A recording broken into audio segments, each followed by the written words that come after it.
Hello everyone, welcome to this session about Patroni on GitLab.com. Basically we will talk about HA solution that we changed in a project on GitLab.com. So, talking a bit about me, I'm working with the infrastructure team in GitLab. I'm part of the team since September of the last year. And I have background in large organizations, specialized in infrastructure and principally with relational databases. For several years working with Postgres and his ecosystem around. This I can say about PG Bouncer and other solutions like Replication Manager, and now as well getting more experience with Patroni. So, what is the agenda of our chat today? We will start talking a bit about GitLab, what we do, some features and numbers of the company, give overview to everyone about that. What was the scenario that we found there, that this was the reason for this project, and what were the details of this scenario, and what were our requirements? Further, we will talk about the goals of our project, and how were the architecture of the solution that we had there, that is Replication Manager, and furthermore about the architecture of Patroni more in detail, and the principal features that were interesting for us. After this, we talk a bit about the project and which phases were involved to bring a new technology for a team that were not used with this solution, and how was the project from the design from the beginning of the design till the rollout of this in production, how we worked with QA, with the staging, all the steps that we have on this project. Finally, we talk about the migration itself. That was when we executed this in production, and we planned how to execute this and made it become a successful operation, and some conclusions about the project itself. So, first of all, who knows here about GitLab? Okay. So, and about Patroni? Great. So GitLab basically is an open core company who develops softwares to help the life cycle of software development. As you can see here, incorporated in 2014, nowadays we are over 900 employees, we are over 50 countries, we have millions of users, and we have more than 100,000 customers, organizations using our software. We have over 550,000 paid users. We keep in open source model. We have some differences there, I will explain. It's still open source. More than 2,200 code contributors and more than 10,000 contributors in general. When we consider these total contributors, we're talking about people working with different things, for example, documentation, etc. As you can see, our revenue during the last years is increasing expressively, and some numbers more about capitals and so on. Something really interesting for me in GitLab is when we talk about the values of the company. GitLab has this set of values that were one of the main choices what I wanted to join the team. First of all, collaboration. We work asynchronously. What I'm saying, we have people all around the globe, and our communication is a bit different than the standard in most of the companies. We still have presential meetings occasionally, but still we keep a lot of communication asynchronously. What I mean with that? You can see in our issues, sometimes we post a question to someone. Let's say, as me, I am based in Berlin, Germany, and I can send a question to someone in Australia that I'm not in touch with him in the same working hours. So, when he will start to work with that person, he will answer me, and next day I will get my answer, and we keep the collaboration in that direction. And works pretty well. Sometimes, if we need to solve something faster, we could keep in contact for some time that will be better for both sides, and we can have a short meeting or a video conference. Pretty common as well. The second value will be results.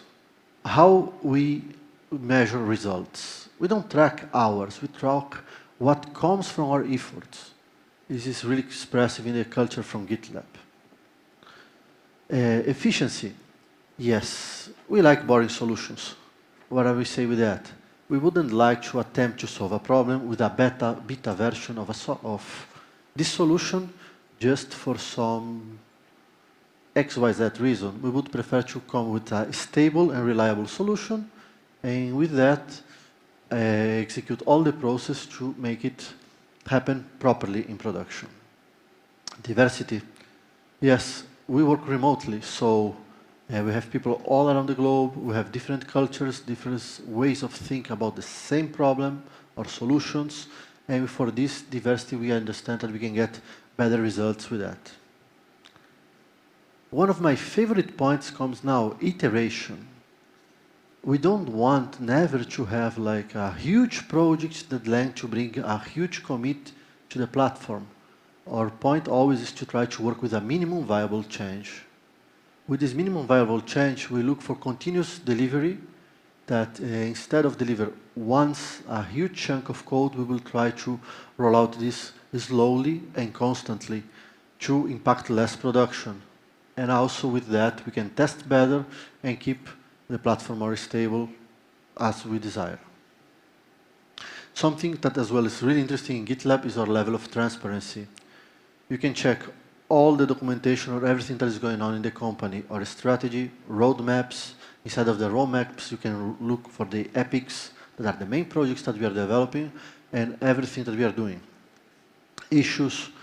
If we have an outage, we are explaining what happened, who is involved, how we approach it. Also, when we have outages in production, being severity 1 or 2, we tweet them. We say what's going on, what's the status each 15 minutes. We are transparent, whatever is the reason, and how we solve it, and what are the corrective actions that we have after our RCA, root cause analysis, to make sure that this wouldn't happen again. And also the handbook, I have to mention that we have all our values and rules of the company. Great.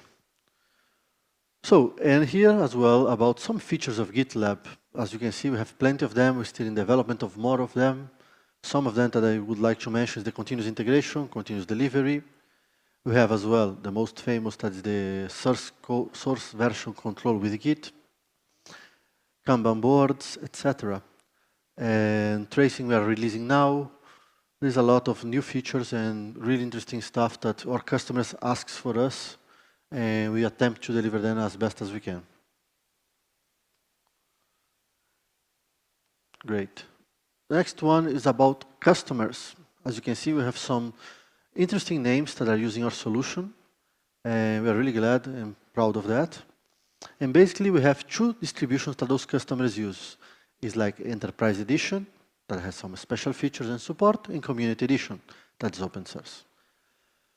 And basically, here, these customers, we call them self-managed. Why? We deliver to them a package once a month, and they apply this package, or they install from the scratch. What I mean with that? They take care of their environment. They have their setup for databases, for the application servers, etc. These customers, like usually they have big setups, but nothing in comparison with what we are responsible at the moment. That is the .com solution that I will talk further. And some names here are pretty interesting, as you can see. So then we have GitLab.com, that is a hosted version that we deliver for our customers. And here's a few numbers about. We have over 25 million of Git pull operations, over 3,000 requests per second, and this number is increasing, and more than 4,000 Git requests per second, and more than 600,000 pushes a day. This version is totally different. Our setup in database here, that's what we are talking about, is like 10 times bigger than our biggest customer. The concurrency on this database is much bigger. The number of read-only replicas that we have as well is significantly higher. At the moment we were with 12, we reduced to 10, or to 8, sorry. And the version of Postgres as well. And in this version of GitLab.com, we already have Patroni. We didn't deliver to our customers in self-managed yet. We have been using our roadmap to keep the same features that we have in the GitLab.com to our customers. Also, the setup, we can see that for the number of Git repositories, Git hosts, and Redis are huge in comparison with what we deliver. So we need to have some tuning and some different solutions, or like, let's say, a bit in front of our customers for technical reasons and principally for performance. So, what happened here?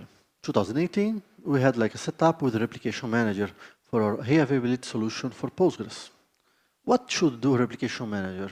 In case of a failure of the master, we would promote one slave or one replica, a read-only replica, to become the master, to become the primary database.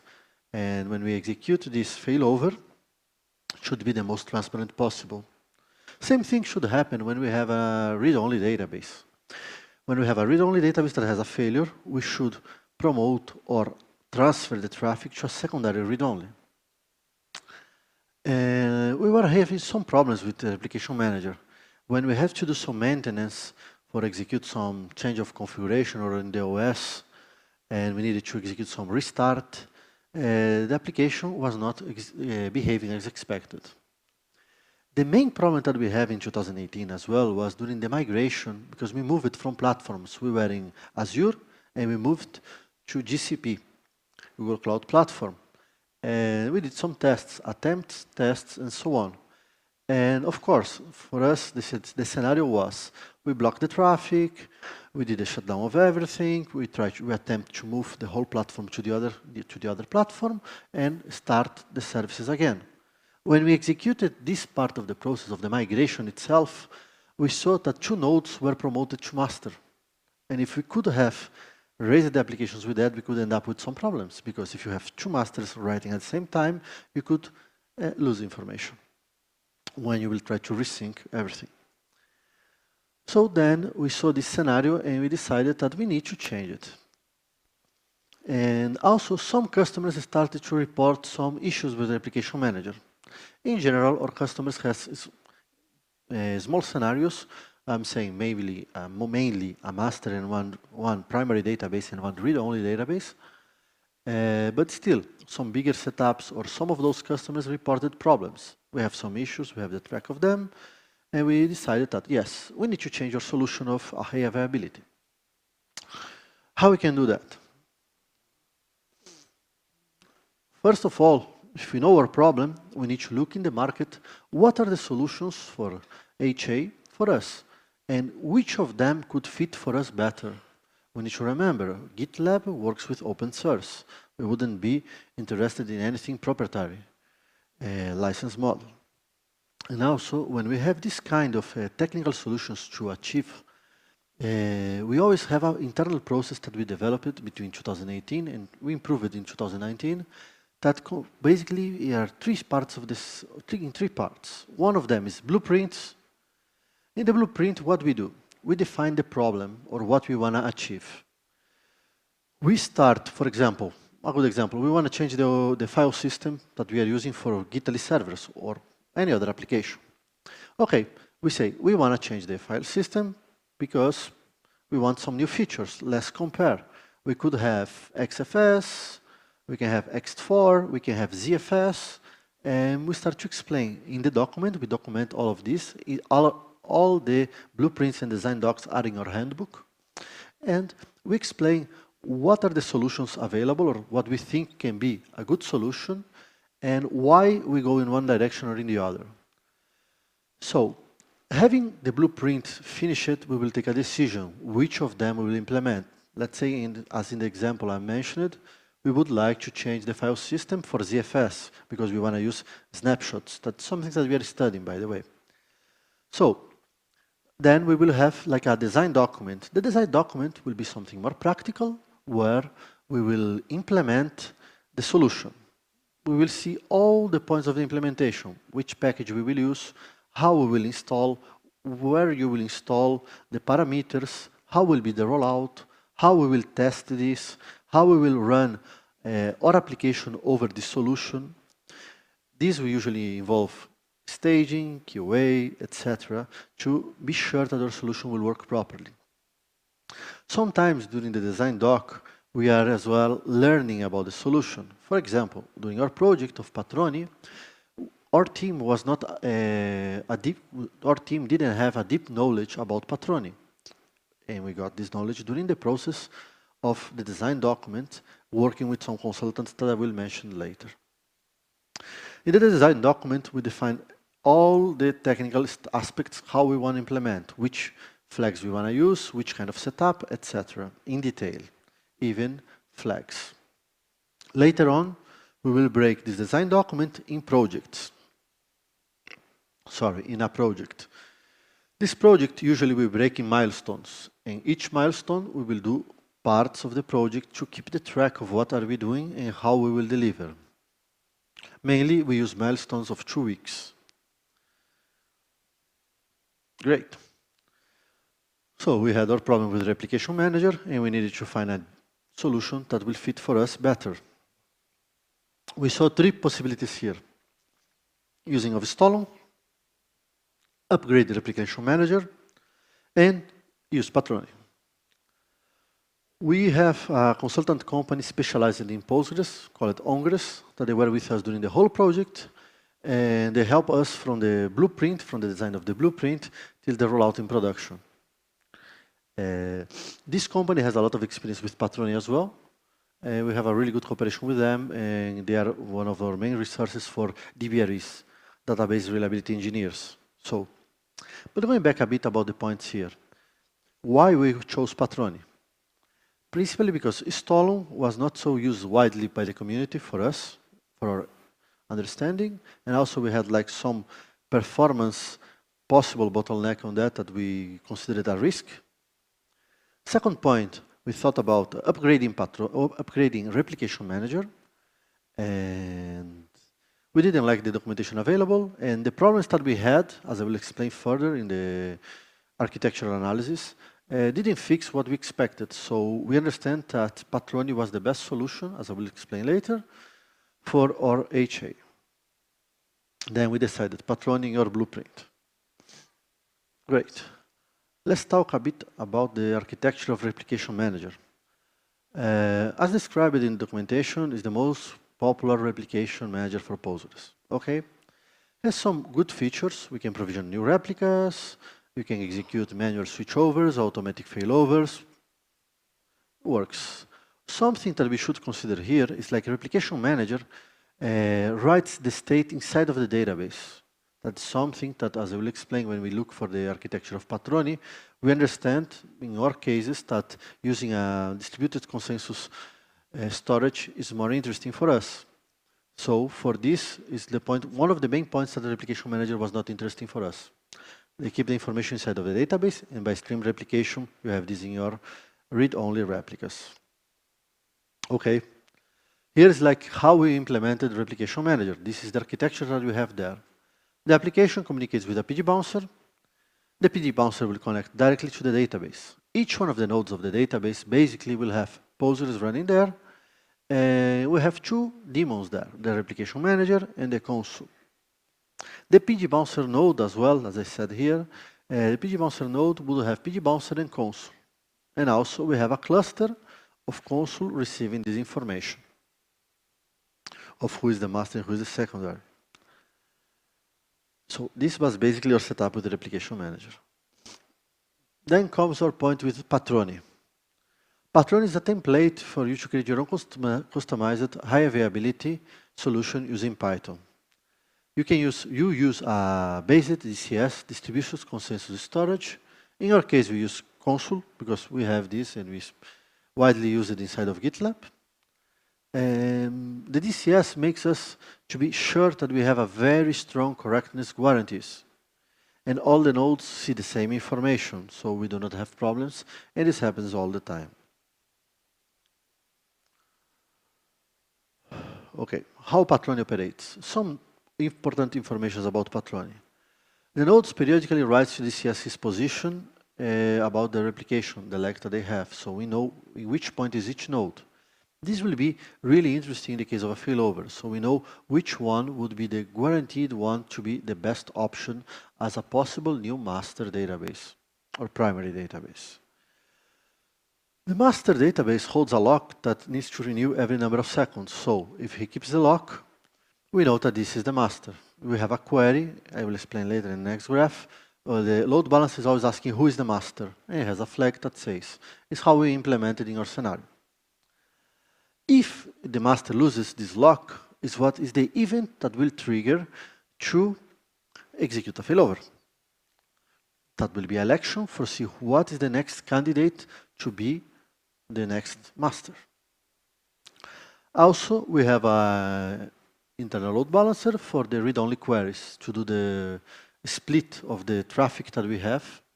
This was something that we changed. Before the application did this part, but we stopped using the feature of the application and we have this load balancer doing it. Okay, here is the architecture of Patroni. As you can see here, we have the load balancers that we use, the internal load balancers from GCP. And you have basically two of them, one for the read-onlys, that is doing a query checking the IPs that will be for read-only replicas, and one for the read-write. Then you have the nodes, that is in the middle of our screen. In the middle, we can see that each set of them, you have a Postgres database, and you have an HA agent. And plus, in the Postgres, when you have PG, there we should consider that we have as well a PG bouncer in each one of them. Recently, for who follows a bit more in detail GitLab, we changed this because PG Bouncer we are having a contention because it's a single thread application, and we started to do 2 PG Bouncers per database host. At the moment, the application had some feature that will permit this, so we can have n PG Bouncers for distribute the load and contention that we have. Inside of the HA agent, we have basically 2 daemons. One of them will be Patroni itself, and the second is console. The console communicates as well with all the nodes from console to have the consensus on that they know what is happening. Our actual cluster of console has 5 nodes, and to be working properly has to be at least 3 of them up and running. Also, the queries that we do in the internal load balancer is something interesting. We ask directly to Patroni to answer us who is the master. It's faster and more reliable for the test that we did. This is part of the production cluster that we have. This is just example. As I said, we have 12 nodes. We are reducing to 8 or 10 at the moment, and we go to 8. Here's just an example because if not, it will be a too complex picture. After this, we still have some nodes that we are doing some replication for them, not stream replication, but we have like a delayed replicas. That's something that we think is really interesting. Sometimes why we use a delayed replica. It's a database that will receive the information from production with a delay of X hours. We have 12 hours in the moment. And what we do, why we have this? For basic scenarios. For example, someone did a delete accidental and we don't have a rollback for this delete. If your replica is in timeline and has this information, you could restore easily. And with this, you can have minor downtimes or minor impact to restore some data. We used it a couple of times, it was really successful, and this is not part of the Patroni cluster. Another interesting point with Patroni is, for example, let's say that one node, as happened to us, failed. It's expected, we are in the cloud. And we want that this node will come up, but we don't want him to bring back to production. What we do, we have a flag that we can say that this node will be not promoted. And also, of course, we can take out these IPs to don't deliver traffic there. Great. Why we chose Patroni? First of all, for distributed consensus storage is more reliable in our understanding for the tests that we did, for the benchmarks we did. Is used widely by the Postgres community, and we even upgraded our version. Another feature that we really enjoy with Patroni, that we can do an upgrade of Patroni online, so we do not need to have downtime to upgrade Patroni. And also, the consultants working with us from Congress, they had hands-on experience with Patroni in really large environments, so we have the experience helping us to deliver a good solution. And they bring this experience to the project. And also respects the principles of the software principles of GitLab, is open source.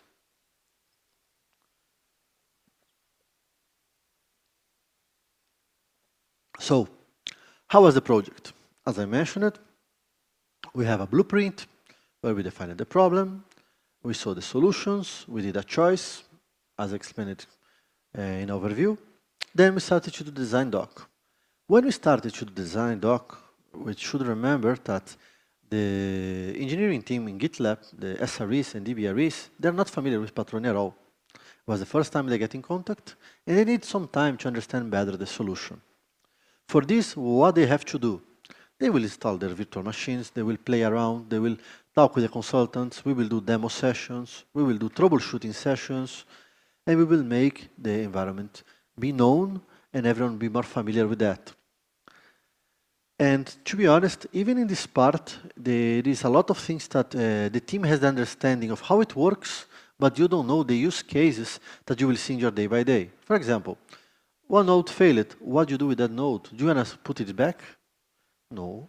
If you have a hardware failure, maybe this node can get down again. So maybe you should take out and make a process to analyze and see what you want to do with that node before you put it back or not.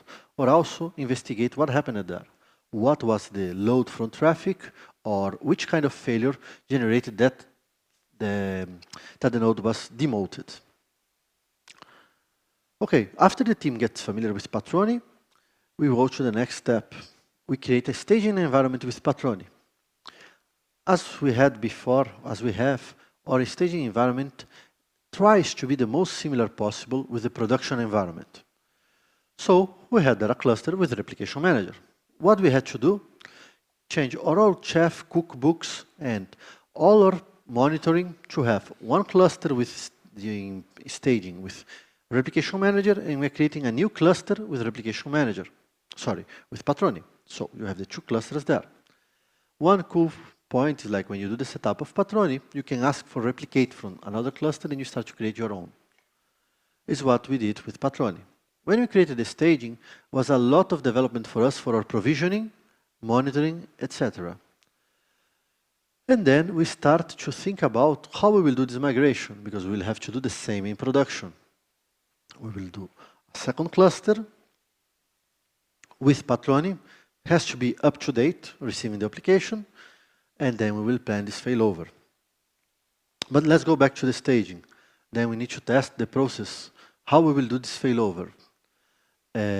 For our good practices, we understand that this has to be an automated task, that we don't need to be copy and pasting commands or typing things, because we don't want to do this in production. So we'll automate this at maximum possible, putting all the checkpoints to see how is the status that we are, and preflight checks means we will check as much variables we want or conditions to see that the process is happening as we expect, and being sure that each step that we do, we are safe and going the proper way.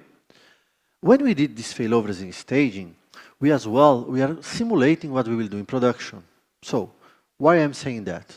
We need to check that all the applications will be shut down, because we don't want applications trying to write, because you will make just our life even harder to keep synchronized with the other cluster. So all the applications that write to the database, we stop them.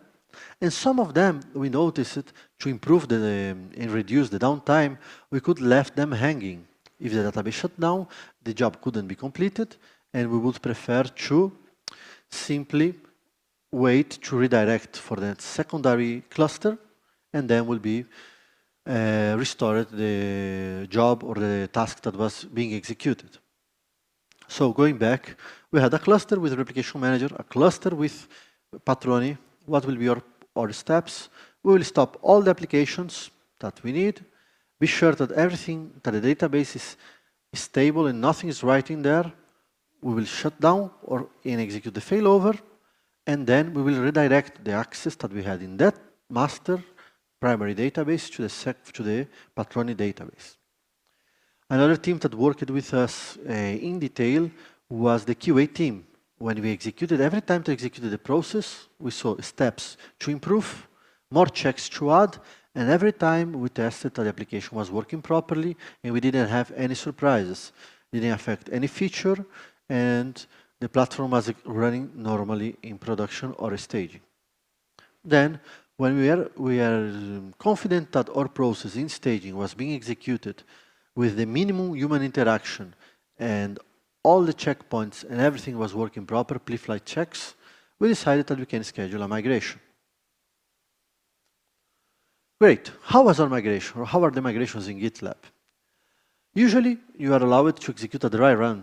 What would be a dry run? You will execute all the pre-checks to see that is good, that you are not having any surprise, and you have a decision to do. If you had any problem with your pre-checks, you can stop and go back to fix what happened, or you have the choice. If everything is fine, you can go ahead. So, in our case, our dry run was successful, and we decided to finish the migration. Our maintenance window here was 1 hour. Considering that we are shutting down the whole platform, and we will see later that was not the best time estimation. But still, we went further. And who was on board on this migration meeting? We do everything online. We had SREs, site reliability engineers, that they would take care of the chef part, the provisioning, etc. The DBREs, that the DBREs are the database reliability engineers, that they will look more from the side of Postgres, the monitoring, because we need to create a new profile in our Grafana solution, since we have different profiles for both solutions. What we had before, that was the Replication Manager and Patroni. Ongres, that was the consulting team specialized in Postgres. QA, that were there to make sure that everything was running properly. They reported some issues, as I will say later, and we fixed them. And management. Management were there as well. We basically were communicating the status and taking decisions, because, as you will see, we had some problems there, and we would have to analyze the scenario and see if we should extend the maintenance window and fix it and solve it, or roll back. Okay.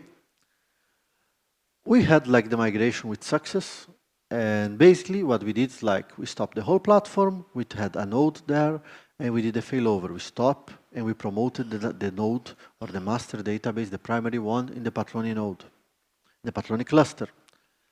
And we had some points for improve, of course. Always we learned with our activities, errors or just improvement points. First problem that we had there when we started to receive production traffic, our PD bounces were failing. Why? File descriptor configuration problem. We have too many file opens for who knows. Classical error. One of our pre-checks didn't work as expected in production. Was giving us an error that didn't, was not really an error, but was not proper tested for the environment in production. We exceeded the maintenance window by 45 minutes. We did this in the lowest peak time. We always plan our maintenances for components that are criticality 1 as database to be executed in if you're talking European hours, is from midnight or 2 a.m. till 6 a.m. From midnight till 6 a.m. So it's the lowest peak time from the platform, so we will impact less our users, because we are really concerned for disinterrupt the service for the users. So, but still, we exceeded, because we announced the maintenance of 1 hour and took 1 hour and 45. What QA helped us several times was that some agents didn't work properly. We didn't have enough traffic in staging or XYZ reasons. We needed to do some restarts of some components that they will answer properly. Our error rates in parts of the platform were like in around 70%, and then we came back to SLA of 100%. Yes, monitoring as well, we needed to do some adjustments because the profiles were not working as expected. And another lesson learned, like we had like 3 SREs with us, and if we would have more SREs with us, probably we would have like the solution of all these issues that I mentioned in shorter time. Sometimes we were like multitasking during the maintenance, and having more people involved, this would be easier to resolve. All right, what are conclusions here about this? We are really satisfied with the behavior of Patroni since the migration. We are almost 1 year now. And we have X and failovers there. The solution is behaving as we expect. We are really satisfied. Sometimes we did manual failovers or automated failovers. We had even to improve our monitoring to see where is the master, because we had a scenario of a couple of months ago, really interesting, that for a network failure, we had 3 or 4 failovers in less than 2 hours, and the cluster behaved smoothly, so we didn't have any impact, and this was really positive for us. We had some small issues since the deployment, but like these were mainly like upgrades that we have to do or in the version, just to some corner cases, and as well we needed to upgrade console as well. But in general, we are pretty satisfied. And yes, we did already an upgrade of Patroni 2 weeks ago, 2 or 3 weeks ago. And this helped us to solve some issues and remove some workarounds that we had there. Great. Basically, these are the conclusions of the project. And I would like to open now for questions, please.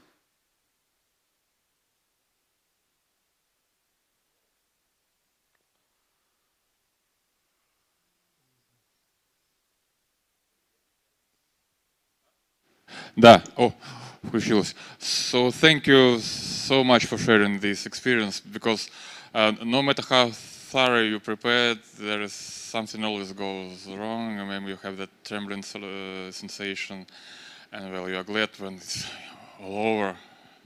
Thank you. This is official sign of gratitude from us, yeah, and some branded necessary for you, yeah. So we have some questions already. I see 1, 2 hands, and maybe, yeah. Okay. Thank you. Did you have any issues with console? Because, as I understand, it's installed in geo-distributed installation. I mean, for example, etcd is very sensitive for network latency, for delays in synchronization. Did you have some issues with console in such case? Not really. The use case that we had, the issue that we had with console was regarding the time of updating some information that was not checking so often, and then with the upgrade of version we got the correct answer between the information propagated by the Patroni to console. And actually at the moment we do not have implemented still in production a geo version. GitLab has a feature that is geo, that you could have, for example, a site, let's say, an installation, let's say, in America, and a second one in Russia, that if your data center goes down, your application, you could keep working from another one, that you would have replication totally. At the moment, we are creating this for our .com solution, but we do not have this in place. Next, we have a couple of questions from over there. Hasse, thank you. Okay.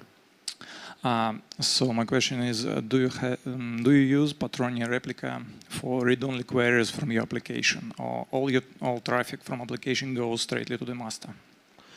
We use, yes, we have a heavy load of read-only queries, and we distribute this in our read-only slaves, read-only replicas.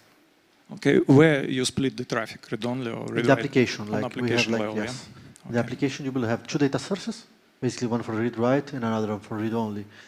And some interesting things here, we are looking forward for the next year to do some projects to optimize this, because we want to avoid at maximum read-only traffic on the master for contention, to try to redirect this to the read-only. And also in the read-only, we would like to improve this. For example, instead of fetching one ID 10,000 times, why you don't do a bulk, or optimize what we can do working with the engineering team to optimize these practices, how we use the database. Okay, thanks. Thanks. And the next question is behind you, I believe. Huh? Yeah, to the right. Вот здесь, справа. Thank you very much.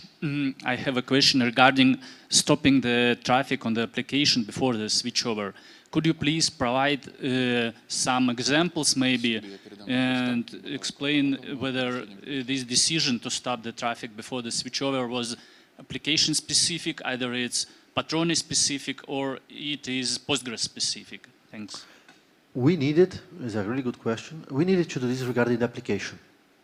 Because we need to keep the data source for how we implemented this. Our application is mainly developed in Ruby on Rails, and parts is developed in Go.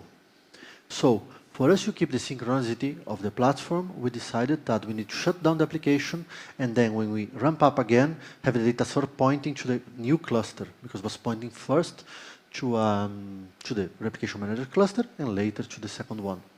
And some jobs we left hanging because the shutdown will take a lot of time because our queues. And then these ones we tested, and it was better for us to update, do a refresh on the configuration, and automatically the job will restart and connect to the newer database and keep processing. Thanks. Next question is from the first row in here. Thank you for your speech. I have Ближе к себе микрофон. yes, I have this installation like in your infrastructure in production, and I have unexpected restarts when Patroni lost connectivity with console cluster. It's immediately restart, and I read the issue on your GitLab. It was a very huge threat. And can you say, have you solved this problem in your production clusters? For what I recall, for what you mentioned here, it was exactly the issue that we had, that we needed to upgrade console, if I'm not wrong. But I would need to check with you later if you want. Which issue are we talking about? Okay. And again over there. Hi. So, as I can understand, you have plans to contribute to Patroni if you need it. And have you heard about Jepson Tests? And do you have plans to investigate it to Patroni? At the moment, we are using the standard release of Patroni. We are not developing Patroni at the moment. In the future, could be interesting for us, or we could talk with the team for that. And what was your question about tests? Sorry. Jepson Tests. It's a kind of test that have some destructive profiles that can split connections and something like this. And we did this in a benchmarking. It's a really good point. What Ongers did with us, they spin up a GCP environment, and they have interruptive tests in different manners and orders. And with this was one of the tests that proved to us that Patroni was reliable. Thanks. Okay, next question to the left of you. Hello. I'm here. I'm on the left. To the left. Excuse me. Okay. I'm here. So, hello. Thank you for presentation, and I want to ask you about current situation. So, as I understand, one of main problem was restore after failures. And right now, you resolve your main problem, and you're happy, or you still now you have some new issues, not like previous with previous infrastructure. No, the problem changed. We don't have problems at the moment. Before, what we were really concerned was regarding the scenario if I have a split brain. That could be, if we, in that scenario that I mentioned during the migration, we have like, didn't check, and we have two masters, and we start with traffic, it will be a catastrophe. Because we will have writes in two masters, then we couldn't sync it. So our customers will be really penalized. Since we are using Patroni, we do not have this scenario. And we are confident to do restart if we need to change some configuration, or happens because we are in Google, in cloud, and failovers happens. So I can tell you that we have 1 or 2 failovers per month at least, or even more, and we never had any kind of problems in this direction. So, thank you. And again to your right. Thank you. We are researching Patroni with Postgres at the moment, and the question is this. How far do you go with the automation of the new cluster setup?